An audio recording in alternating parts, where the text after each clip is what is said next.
জমিয়ত উচ্ছেদ করো ড্রাগস পেডার হুঁশিয়ার ড্রাগস পেডার হুঁশিয়ার মানবদ্রোহের বন্ধ করো মিছিল লাগান টিআরপিকে তুলিয়ে টিআরপিকে তুলিয়ে মিছিল লাগান বাংলাদেশ জমিয়ত উচ্ছেদ করো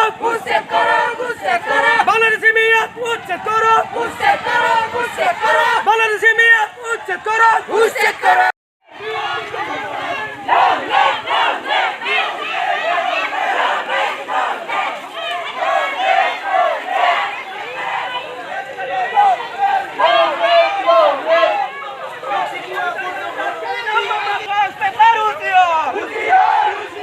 আমি আজি যিটো কাৰ্যসূচী লৈছোঁ আমি ড্ৰাগছ আৰু মদ জুৱা ভাং যিসকলে সেৱন কৰে তেখেতলোকে যাতে হুঁচিয়াৰ হ'ব লাগে।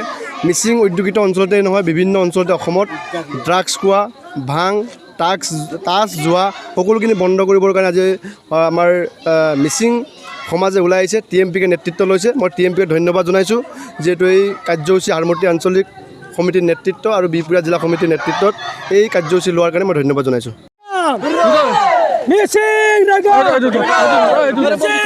এইটো প্ৰথম কথা হ'ল আমাৰ অঞ্চলত সন্দেহযুক্ত বাংলাদেশী নাগৰিকে আমাৰ অঞ্চললৈ আহি আমাৰ যুৱকসকলক ড্ৰাগছ পেডলাৰ কেনেকৈ কৰিব লাগে সেইটো প্ৰশিক্ষণ তেওঁলোকে দি আছে। তেওঁলোকৰ উদগনিত তেওঁলোকৰ পৃষ্ঠপোষকতাত আমাৰ বহু যুৱকে ড্ৰাগছ পেডলাৰৰ দৰে এটা অবৈধ বেপাৰক তেওঁলোকে আঁকোৱালি লৈছে।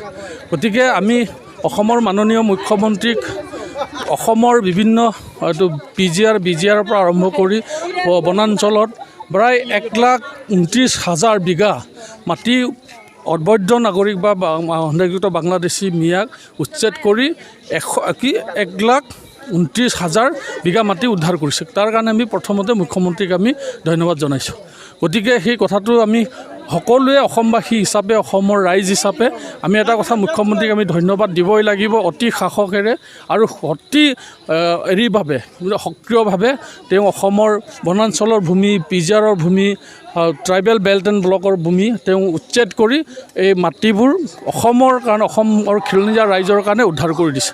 তাৰ কাৰণে মুখ্যমন্ত্ৰীক পুনৰ আমি ধন্যবাদ দিছোঁ। আৰু আমাৰ অঞ্চলৰ পৰা আমি চিৰজীৱনৰ কাৰণে আমাৰ অঞ্চলত চলি থকা অবৈধ এইটো কি কয় ড্ৰাগছ বেপাৰ সেইটো আমাৰ অঞ্চলৰ পৰা বন্ধ হ'ব লাগিব। এই দাবীটো প্ৰথম জনাইছোঁ। আৰু আমি জিলা প্ৰশাসন আৰু পুলিচ প্ৰশাসনক দাবী জনাইছোঁ, অনুৰোধ জনাইছোঁ আমাৰ অঞ্চলত টিঘিলঘিলাই থকা সন্দেহযুক্ত বাংলাদেশীৰ উদগনিত বা পৃষ্ঠপোষকতাত আমাৰ বহুত যুৱকে অধপতন হৈছে আৰু জাতিটো পংগু হ'ব কাৰণে গৈ আছে। এইটো কেৱল মিচিং সমাজ বুলি নহয়, অসমত যেতিয়ালৈকে ড্ৰাগছ বেপাৰ চলিব তেতিয়ালৈকে অসমীয়াৰ পংগু হৈ যাব। গতিকে অসমীয়া জাতিক পংগু কৰিব পৰা এই বেপাৰটো বন্ধ হ'বই লাগিব আমাৰ অঞ্চলৰ পৰা। আৰু অবৈধভাৱে যিসকলে ইয়াত সুৰা বেপাৰ কৰে এই সুৰা বেপাৰবিলাকো ইয়াৰ পৰা উৎখাত হ'ব লাগিব। গতিকে আমাৰ এই দাবী আছে যে অতি শীঘ্ৰেই অসম চৰকাৰে অসমৰ পুলিচ প্ৰশাসনে আমাৰ অঞ্চলবিলাকত গ্ৰাম্য অঞ্চলবিলাকত চলি থকা অবৈধ যি ড্ৰাগছ বেপাৰ অবৈধ কি কয় সুৰা বেপাৰ এইটো বন্ধ কৰিব লাগিব। সেইটো আমাৰ দাবী।